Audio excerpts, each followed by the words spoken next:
Hello guys, today we'll be learning how to detect DDoS attack using different aspects of data science. DDoS attack, that is distributed denial of service attack, is one of the most powerful hacking techniques over the internet. The base weapon that the hacker uses during these types of attacks is network trafficking to take down or crash websites and online services. The objective of this attack is to jam the network or server with overwhelming traffic. It achieves effectiveness by utilizing multiple compromised systems as sources of attack traffic. There are different subcategories of DDoS attack based on the layer of network connection they attempt to attack. With respect to the OSI model, we have classified 13 different subcategories of DDoS threat. Some of the subcategories that we classified through our project are SYN flood, UDP flood, MSSQL, LDAP, port map, NetBIOS, etc. In this project, we did a thorough analysis of the logs generated during a DDoS attack. We have chosen the most recent simulated public dataset, that is this CIC DDoS 2019, for our analysis.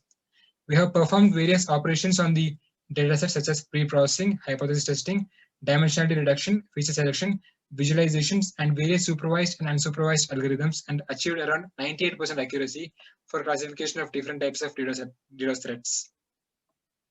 Coming to the first step, data pre-processing. Pre-processing the data was one of the first challenges faced by us. The data had 88 attributes, approximately 22 lakh rows for each attack file, and 11 such files. The total size of the dataset was around 20 GB. Processing such huge data within limited RAM memory was really challenging task for us. So we performed random sampling and considered only 40,000 rows for each attack.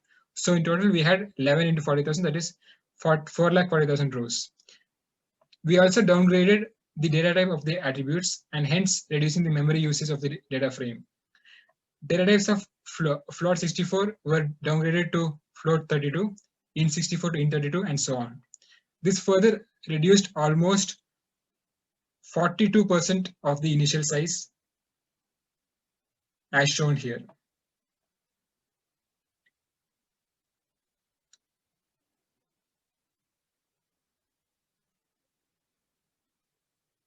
Our data frame still had attributes or features with the maximum value close to infinity, so we also handled this data in the pre-processing stage. Coming to the next part, visualizations. Here we see the count of each attack using the value count function. We see that the count is approximately 40,000 for each attack.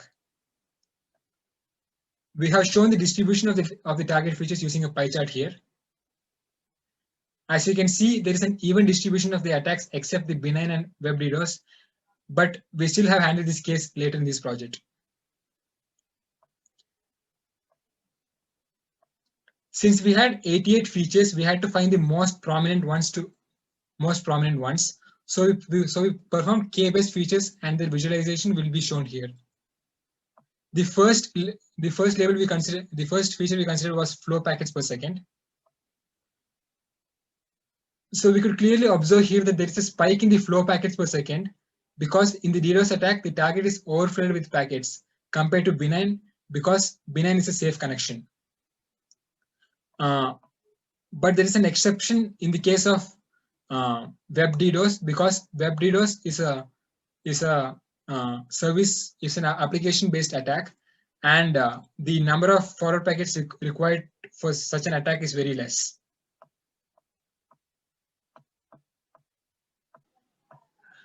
Yeah, and a similar exception is also shown by the NTP. This is because the traffic is resulted from the server itself and not the actual incoming traffic to the server. It has less number of forward packets going to it to trigger the attack. Going on with the next visualization. So a similar pattern is observed with flow bytes per second. Here we can see that for benign attack, the flow bytes per second is less. This is again because it is a safe connection. Going on with the next visualization. So this is a two-part graph. Here, the first plot is a scatter plot. The scatter plot is between total forward packets and total length of forward packets. It is noticed that when there is less forward packets, length of forward packets is small This scenario is the most effective way to lead to the DDoS attack, because the principle of DDoS attack is to send continuous bursts of forward packets over a period of time, which is why having small length of forward packets is the most efficient. The next plot here we see is point plot. It is between the forward packets per second and the label. Here again a similar pattern is observed, where benign is having less forward packets, again because it is normal traffic. And we have an exception with NTP and web DDoS, as mentioned before. Going on with the next plot. So here again, this is a two-part graph. The first is the scatter plot between total backward packets and the total length of backward packets. Here, when the length of backward packet is less, most packets are acknowledgement packets, and even when total backward packets are lesser, because we don't get acknowledgement packets because of congestion. This is why we notice that the count of forward packets goes up to 1,00,000, whereas the backward packet goes just until 1,000.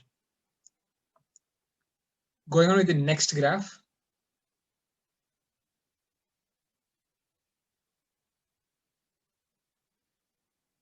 So here we have a count plot between the protocol and the label. So there are three types of protocols here. One is 0, the hop to hop, 6 TCP, 17 UDP. From the graph, it is clearly observed that most of the attacks happen in UDP. That is because UDP is a connectionless protocol, and it is easier to carry out DDoS attacks when the network is UDP. Going on with the next visualization. So here we have a count plot between inbound and label. So inbound is 0 when there is no incoming traffic, and inbound is 1 when there is incoming traffic. So from the graph, we can observe that when there is incoming traffic, most of the attacks happen, as shown in this figure. The next topic we'll be covering is correlation. So this is the correlation matrix. We could notice many yellow spots in this correlation matrix, which shows that much of the data is redundant. To make it more clear, we have printed the pairs of features which have Pearson's coefficient above 0.9.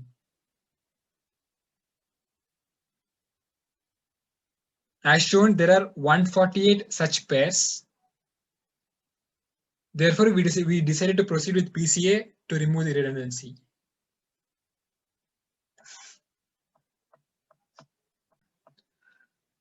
The next topic we'll be considering is hypothesis testing. So before hypothesis testing, we see the distribution of the data. So when we plot UDP data, some of the features have normal distribution.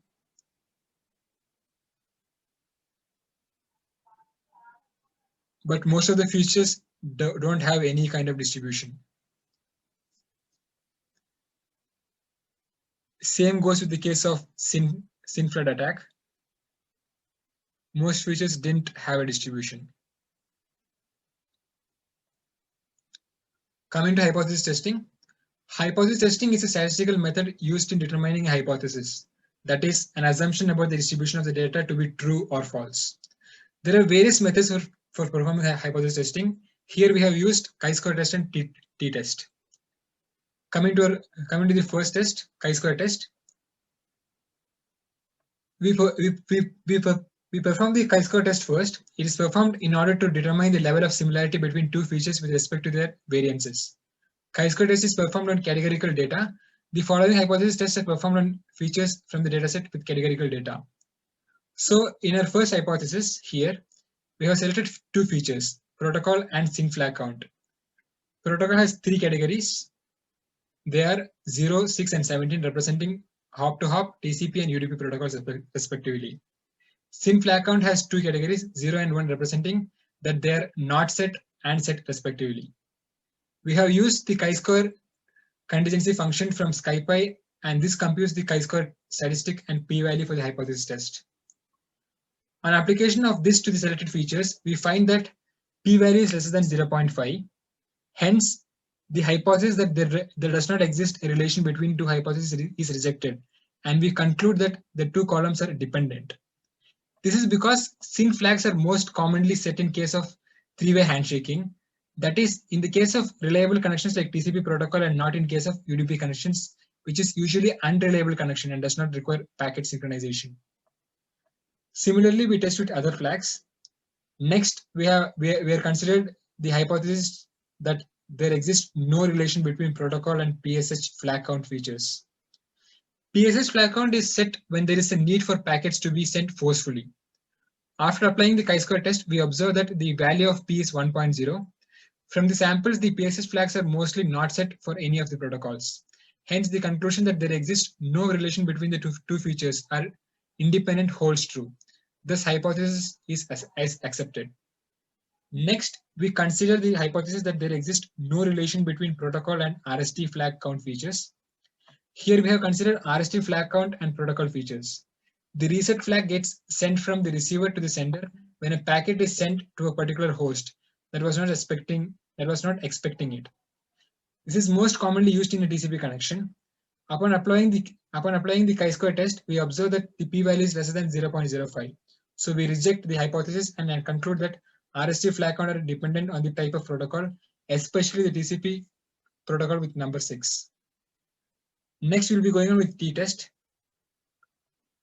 So t-test is a type of inferential statistics used to determine if there is a significant difference between the means of two groups which may be related.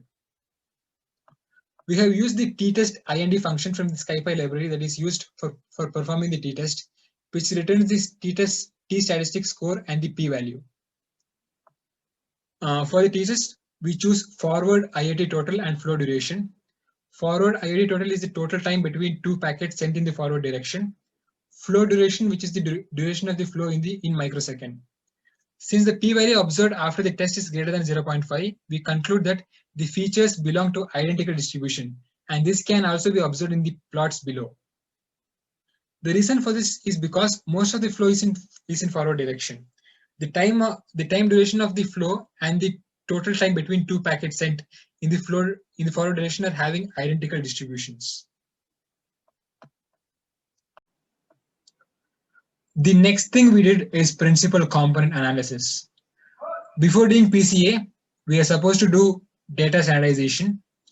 So standardization refers to shifting the distribution of each attribute to have a mean of 0 and a standard deviation of 1, that is unit variance.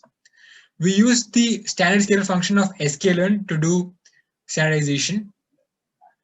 We generate a covariant matrix which will be used to find the eigenvectors and eigenvalues.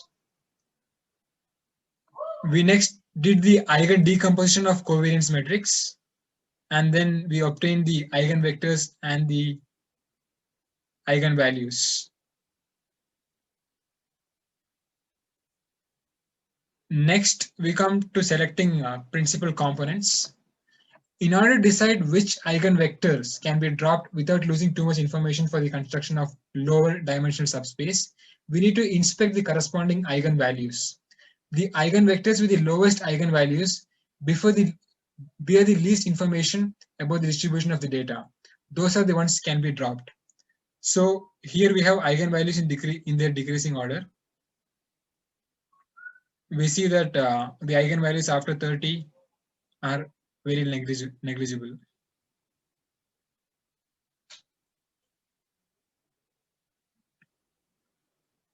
Explained variance.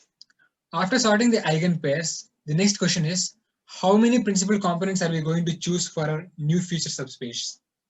A useful measure is the so-called explained variance, which can be calculated from the eigenvalues. The explained variance tells us how much information can be attributed to each of the principal components. The plot here clearly shows the maximum variance, somewhat around 21%, can be explained by the first principal component alone. The second, third principal components share almost equal amount of information. Comparatively, from 4th till 8th components share less information as compared to the rest of principal component. But those information cannot be ignored since they all contribute almost to 5% of the data. But we can drop the components more than 30 since it has less than 1% of the variance.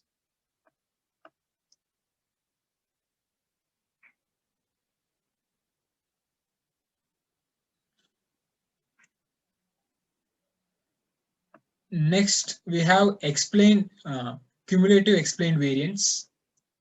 So the plot here shows that almost 99% of the variance is shown by the first 30 components itself. Therefore, the principal components after 30 can be dropped.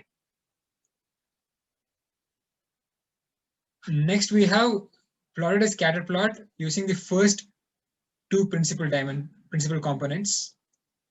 It could be clearly observed that our algorithm could successfully cluster out the different threads from the data to some extent. We can see that all the labels here, all the labels are colored using different colors, and they can be easily be distinguished. So applying a unsupervised algorithm can easily find out the different attacks.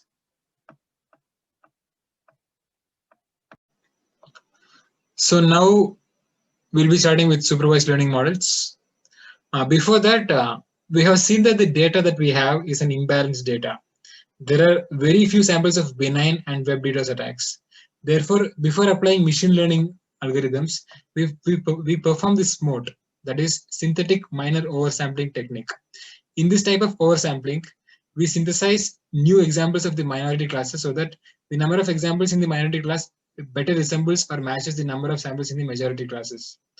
The imbalanced learned library provides an implementation of SMOT that we can use that is compatible with the popular scikit-learn library. In our dataset, the DRDDoS SNMP attack is the major class and consists of 5,000 samples. Therefore, all the other classes except DRDDoS SNMP are synthesized or oversampled to get 5,000 samples. The plot of this transformation is shown shown here. So here we can see that all the attacks are being sampled to 5,000. Next, we did logistic regression. So logistic regression is a type of classifier which uses the approach of regression. Logistic regression is mostly used in binary classification, but however, logistic regression can also be modified to adapt to multi-level classification using a strategy called one versus rest strategy. So here we used the scikit-learn's logistic regression function to do logistic regression.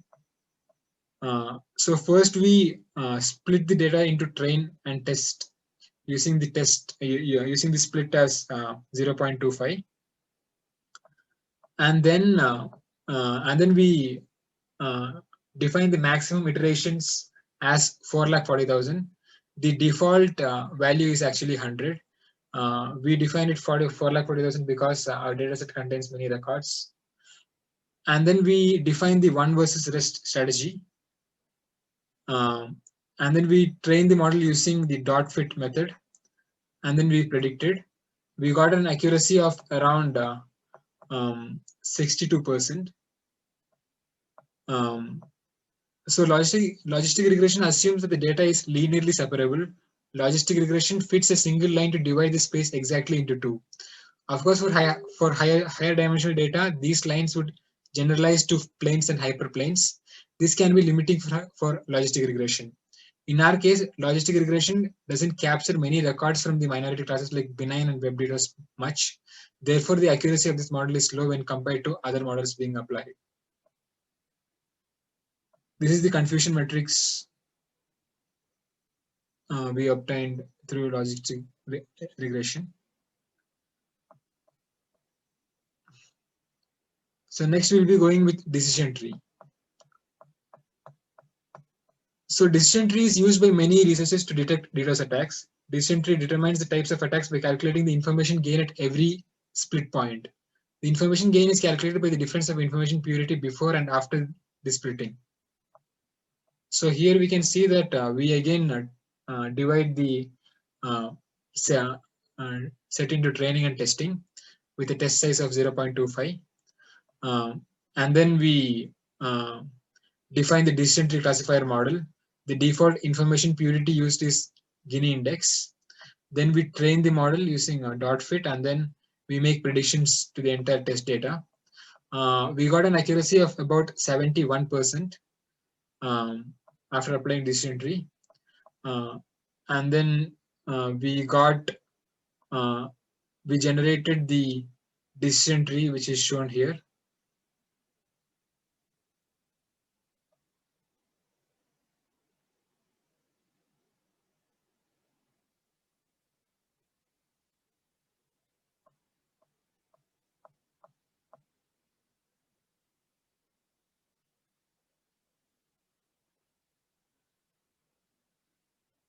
This is the decision tree generated. Since we have 88 features, the decision tree is very huge. So unlike logistic regression, decision tree divide the space into smaller decision boundaries. Therefore, the accuracy of a decision tree is much better than logistic regression. But this type of division can lead to overfitting. Hence, we next use the random forest model. So random forest is an ensemble classifier that consists of multiple decision trees. Random forest is a classifier that contains a number of decision trees on various subsets of the given dataset and takes the average to improve the predictive accuracy of the dataset. Each decision tree will take a different feature subset when it trains and tests. Based on different features, the decision tree may behave differently on the dataset. It is possible that the decision tree in the random forest give a different prediction on the same data. A simple way to tackle this problem is by utilizing a voting mechanism. So we use the sklearn's random forest classifier function to do the classification. We set the hyperparameter n to the default, that is 100. So even in this, we first split the data into train and test set, and then we define the decision tree classifier. And then, as I told, the number of estimators is set to 100, and the criteria is set as entropy to calculate the information purity. And then we train the model and tested using the test data. We got an accuracy of around 75%. So instead of relying on one decision tree, the random forest takes the prediction from each tree, and based on the majority votes of prediction, it predicts the final output. We also tried changing the depth and number of trees or the number of estimators parameter. We found that greater the number of trees in the forest leads to higher accuracy and prevents problem of overfitting. Therefore, the accuracy that we got by using random forest classifier is better than the accuracy obtained from a decision tree. This is the confusion matrix obtained by random forest classifier.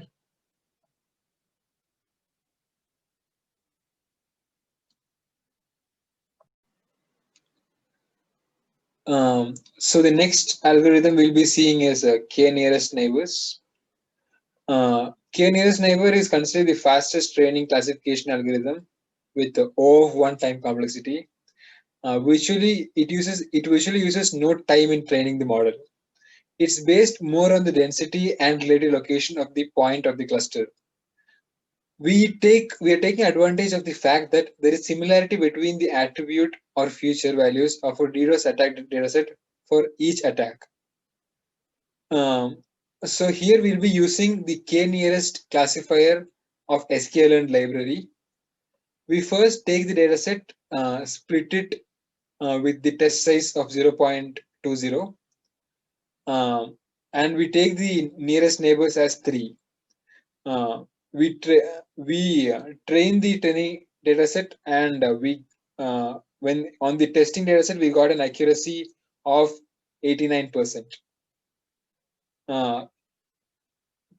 To analyze how the nearest neighbor is related to accuracy, we considered a plot in which the x-axis is the number of neighbors and y-axis is accuracy. So x-axis varied from 3 till 100. So we saw that when the number of neighbors were increased, the accuracy was getting decreased. To get a to get a smoother curve, to smooth the curve, we use the B-spline algorithm.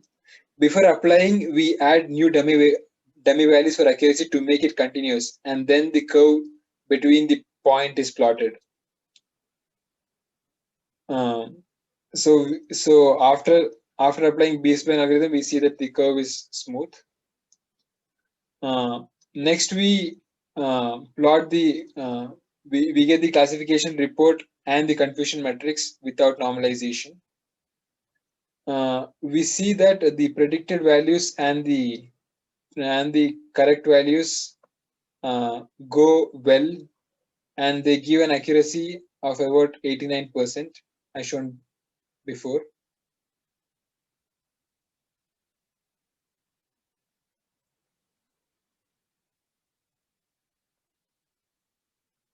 Now we'll be plotting KNN plots between all pairs of features. Um, so we'll be taking the nearest neighbor count as 3, and as shown here, and the plots. And we'll be considering all pairs of features. They include the first one is flow. As you can see, the first plot is between flow duration and protocol, and the second plot is between protocol and total forward packets. So we'll be considering all pair of features. So this shows that how k nearest neighbors classify for different features. So some of the features it classifies well for while some features don't classify it very well.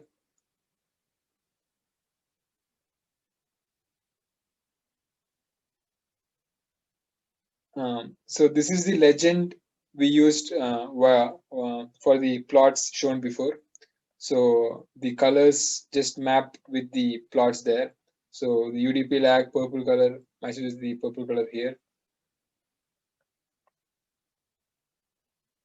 And in the plot, we need to overlap all the points on one image.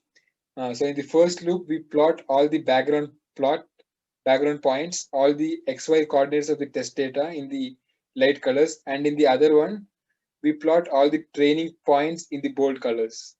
The limits of the graph are the min and max values of the training data, and the points in the testing data are 3000 points in each direction for 1 unit scale.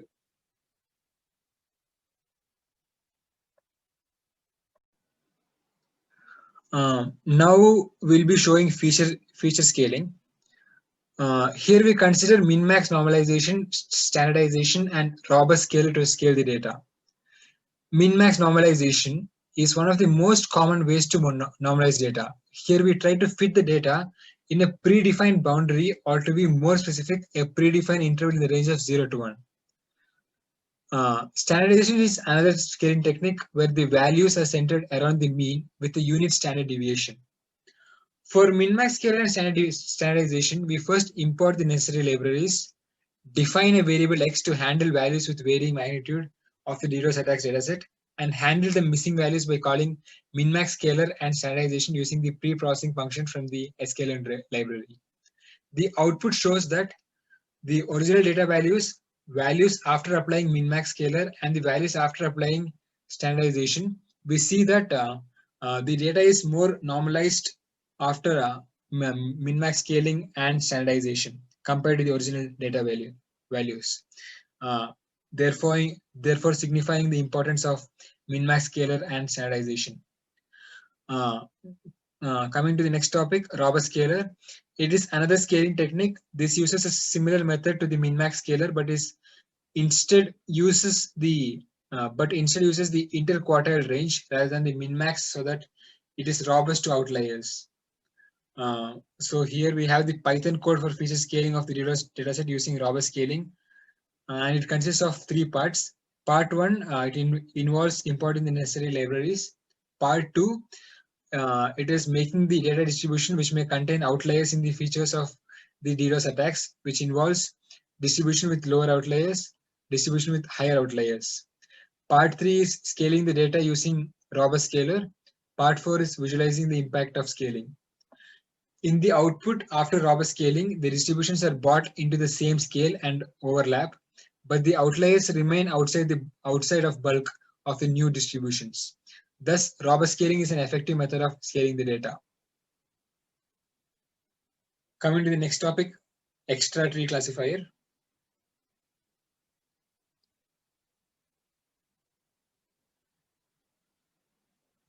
So extra tree classifier is an extremely randomized tree classifier. It differs with decision tree and random forest in the way we select the samples.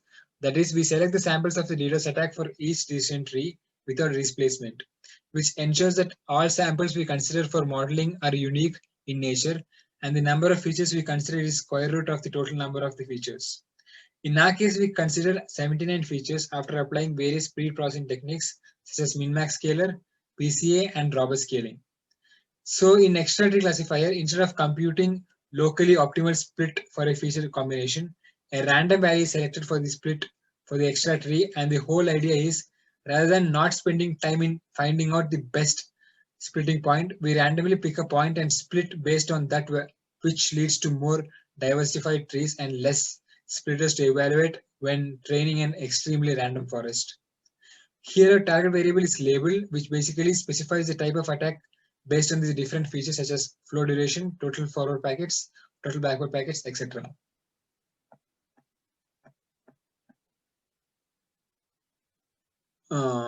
So first we import the necessary modules, then split the data into train and test. Here we consider 80% of the data for training and then model the extra tree classifier by passing the train and test data, and we achieve an accuracy of 98% on our data. With respect to dataset, we observe that extra tree classifiers perform well when compared to random forest tree. And with respect to our target variable, we try to find the attacks that are dominant or informative using the extra tree classifier. The future importances of the different DDoS attacks with the extra tree classifiers involves the following steps. Build a classification task using the informative features. Build a forest and compute the impurity-based feature importances. Print the feature ranking. Plot the impurity-based feature importances of the forest. The output, which shows the feature ranking of the 11 DDoS attacks, and the plot suggests that 3 features are informative and are important, while the remaining are not. That is, from the feature ranking of the different DDoS attacks, it is clear that DR DDoS DNS, DR DDoS NTP, DR DDoS MS SQL attacks are dominant. We also try to explore extra tree classifiers, number of trees effect on the performance. Here we consider 1,000 samples of the DDoS attacks and evaluate the model using cross-validation for various number of trees and plot model performance for comparing the results. And hence from the box and whisker plot, which we created for the distribution of accuracy scores for each configured maximum tree depth, we can see a trend of improved performance with increase in the tree depth, supporting the default of no maximum depth.